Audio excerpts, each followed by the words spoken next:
was supposed to be just another Halloween shift. Busy, noisy, and profitable. Evan didn't believe in bad omens. But the moment he pulled out of his apartment parking lot that night, his phone glitched out. The Uber app flickered between rides. The GPS froze for seconds at a time, and the screen brightness kept dimming on its own. He blamed it on the cold October air biting through his cracked phone screen. Still, something about the orange glow of the street lights, the empty sidewalks, and the eerie quiet told him that Halloween night was going to be strange. The city always had that weird hush after 9 on Halloween. Kids went home with pillowcases full of candy. Adults filled bars. The roads emptied. Perfect for driving. Evan had been running Uber and food delivery full-time for months, gig after gig. Tip after tip. Tonight, he doubled dip. Uber rides until midnight, then switched to food deliveries when the bars started closing. He'd already made 3 runs before the first unsettling thing happened. His next pickup was marked as asterisk, private residence, no details. Asterisk, that was normal. What wasn't normal was the address, asterisk, asterisk, 999 Hollow Street, asterisk, asterisk. He almost laughed. Cute, the Halloween spirit. But when the map zoomed in, Hollow Street looked oddly blank, just a thin gray line between other roads. With no satellite view, still it paid well. Surge pricing, 2.5x rate. When he turned down Hollow Street, the air changed. The city noise faded. No distant cars, no wind through the trees. Even the hum of his engine seemed muffled. At the end of the road sat an old 2-story house. It looked like it hadn't seen life in decades. Porch light flickering, windows blacked out. The Uber app chimed. Asterisk arrived, asterisk. He texted, "Hey, I'm here, outside." No reply. He waited 2 minutes before the passenger door opened. A woman got in, or at least he thought she did. The interior lights flickered but didn't catch her face. All he saw was the edge of a black coat, pale hands folded in her lap. "Where to?" he asked, trying to sound casual. Her voice came soft. Distant. She was speaking from another room, greater than, "Just drive. I'll tell you when." He hesitated. He'd had weird passengers before, drunk people, crying people, quiet people. But something about her stillness made his skin prickle. He drove. The GPS didn't track the movement. The map showed his car spinning in place. He glanced at his rearview mirror. Her reflection wasn't there. He blinked hard. Asterisk, I'm tired, that's all. Asterisk. The woman spoke again, almost whispering. "You Shouldn't be out tonight." Evan forced a laugh. Halloween's good money. Not all souls rest easy tonight. He glanced back. The seat was empty. The air turned freezing. Every breath came out in mist. His phone rebooted by itself. The Uber app closing out the ride with a message he'd never seen before. Asterisk, asterisk trip. Complete. Passenger not found. Asterisk, asterisk. His chest pounded. He turned on the dome light. The seatbelt was buckled. He floored it out of Hollow Street, muttering to himself the whole way. Maybe it was some kind of prank. Maybe she got out quietly. Maybe he imagined the whole thing. But deep down, he knew he didn't imagine it. Because the passenger seat still smelled faintly of rose, perfume, and something else beneath it.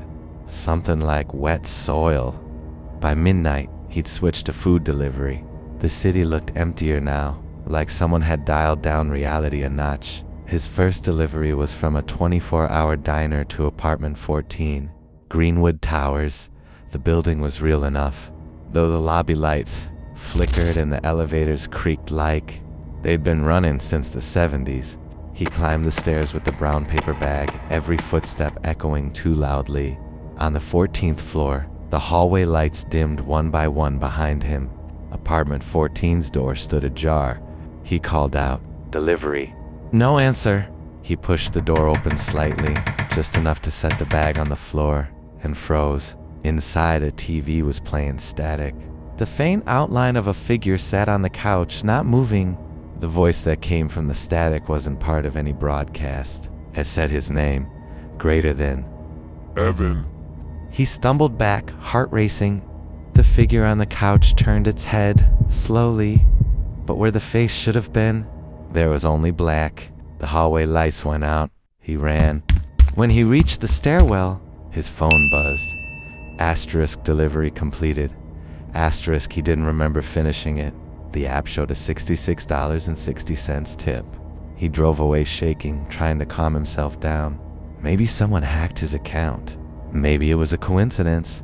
But the smell from earlier, the rose and the soil, was back. Stronger now. He took one more delivery before quitting for the night. A short run to a house on the outskirts of the city. It was almost 2 a.m. When he parked outside, there were no streetlights. Just the moon and his headlights cutting through the fog. As he got out of the car, he noticed movement in the corner of his eye, a shape sitting in the passenger seat. He froze. The figure was darker than shadow, like the light bent around it. It wasn't a person. It was an absence, a hollow shape in human form. Then the smell hit him. Roses, dirt, and cold air. He dropped the delivery bag and backed away, fumbling for his phone to snap a picture. But the camera only showed static. The radio flickered to life, even though it was off. A woman's voice whispered through the speakers.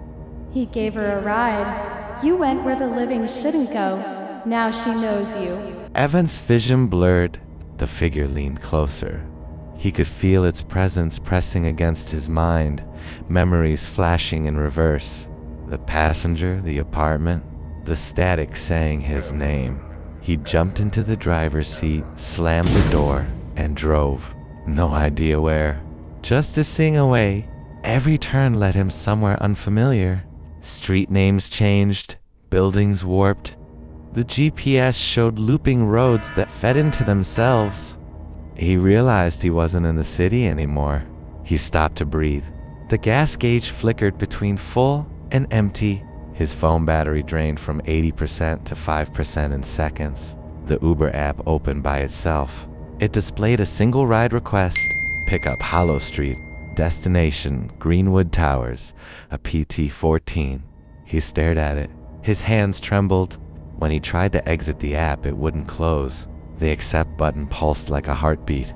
And then he heard it, a voice from the back seat. You have to finish the ride. He didn't turn around. You left it incomplete. Voice said. The dead can't rest when their journey's half done. He hit the gas and screamed at the windshield, tears cutting through his panic. What do you want from me? The dashboard lights flickered. The temperature dropped again, his breath thick and visible. One last droppa. The voice said. He looked up. Somehow, impossibly, he was back on Hollow Street. The old house loomed ahead, porch light blinking in the fog. The app chimed. Arrived. He sat frozen for a long minute. Then, slowly, he got out. The door creaked open before he reached it. The same Roseanne dirt scent drifted out. He stepped inside. The house was dark except for a single candle on the floor. Its flame bent toward him. On the wall, words were carved into the wood, dozens of names, one under another. At the bottom, fresh letters were still being carved, invisible hands dragging invisible nails across the wood. Evan Thomas Holt. He stumbled back. No, no, no, no. The whisper returned, close to his ear now. Now you've come full circle. Something cold brushed his neck, and then, all at once, silence. He didn't remember leaving. 1 second he was in the house. The next he was back in his car, parked at a gas station near downtown. His phone was on the dash, showing the Uber app's home screen. Everything normal. Balance 243.26 美元. Battery 82%. The timestamp read 8:37 p.m., almost 4 hours before he first picked up the woman. Evan didn't drive for 2 weeks after that. He told himself it was exhaustion. He told himself he'd imagined everything, a dream brought on by caffeine and sleep deprivation, until he checked his Uber history one morning. Under his completed trips was an entry that shouldn't have been there. Oct 31 Hollow Street gives Greenwood Towers. Fare 6.66美元. Tip rose emoji. He deleted the app, switched to a different gig app for food delivery only. But sometimes late at night, when his car idles too long, the radio still flickers, a whisper under the static. He left her waiting, and when he checks the rearview mirror just for a second, he sees the outline of someone sitting in the back seat, too still, too silent, too real. Halloween came around again. Evan told himself he'd stay home this time. No rides, no deliveries, just a quiet night and a locked door. But curiosity is a tricky thing. Around 11:30, he looked at the Uber driver forum online. Someone had posted a new thread. Anyone else get weird requests from Hollow Street? He clicked it. Dozens of replies. Drivers saying they got pings from an address that didn't exist. GPS looping endlessly. Passengers vanishing mid-ride. One post stood out. It had a screenshot of an Uber receipt. Trip ID 999HLLWSTR. Passenger. Unknown female. Drop off. Greenwood Towers, a PT-14. Driver, Evan Holt. He froze. It wasn't a copy, it was his exact receipt, down to the timestamp. But he hadn't posted it. Then a new reply appeared in the thread under his name, though he hadn't typed it. She's not done. She's still waiting for her driver. Evan slammed his laptop shut. His phone buzzed. A new delivery notification blinked on his screen. Pickup 999 Hollow Street. He deleted the app again, turned off the phone, pulled the plug from the router, but when he looked out the window toward the parking lot, his car's headlights were on. The engine idled softly, exhaust rising in the cold air. The driver's door was open, and sitting in the passenger seat was a figure, perfectly still, hands folded in her lap. He tried to rationalize it again. It had to be someone playing an elaborate prank. Maybe a friend who'd read about his story? Maybe someone messing with him? But when he stepped outside, the air felt wrong. It wasn't just cold, it was silent. The kind of silence that eats sound. The figure turned its head toward him. The porch light flickered once, and he saw her face clearly for the first time. She wasn't a monster. She wasn't even decayed. She looked normal, too normal. Like someone sculpted her face from the memory of a human being. Why me? He whispered. Her smile was faint, sad. Because you stop when others don't. Her eyes shimmered like glass catching firelight. You take people where they ask to go, even when the road isn't meant for the living. She gestured to the passenger seat. One more ride. Evan stepped back. Nope, not again. Then she'll find another driver. The voice layered, like multiple voices speaking at once. Someone else who will take the fare. He hesitated, heart pounding. Then, slowly, he opened the car door and sat behind the wheel. The phone turned on by itself. The Uber app opened. Destination unknown. Drive, she said. The road stretched ahead, endless. The city lights faded. The GPS arrow spun in slow circles, then stopped. After a long silence, she spoke again. You can let me out here. He looked out the window. They were on an empty stretch of highway. No landmarks, no signs, just darkness. He stopped the car. The woman stepped out, turned to him, and whispered something he didn't quite catch. The door shut. The smell of roses lingered. Then, nothing. No shadow, no sound. Just night. He sat there for a while, then glanced at the app. The trip had completed successfully. Fare, $6.66. Tip. When he looked up again, dawn was breaking. The city's skyline shimmered faintly in the distance. He was back. Evan still drives. Not as much, and never past midnight. He's fine, mostly. No more ghosts. No more static whispers. He even keeps a small rose air freshener hanging from the rearview mirror, as a kind of peace offering. Sometimes, when a new passenger gets in, he glances into the mirror out of habit, just to be sure they have a reflection. Every once in a while, the app glitches, a flicker, a phantom request, but he cancels it immediately.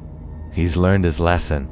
Still, he keeps the screenshot of that last trip on his phone because sometimes late at night, he convinces himself it really happened, that he really took the dead where they needed to go.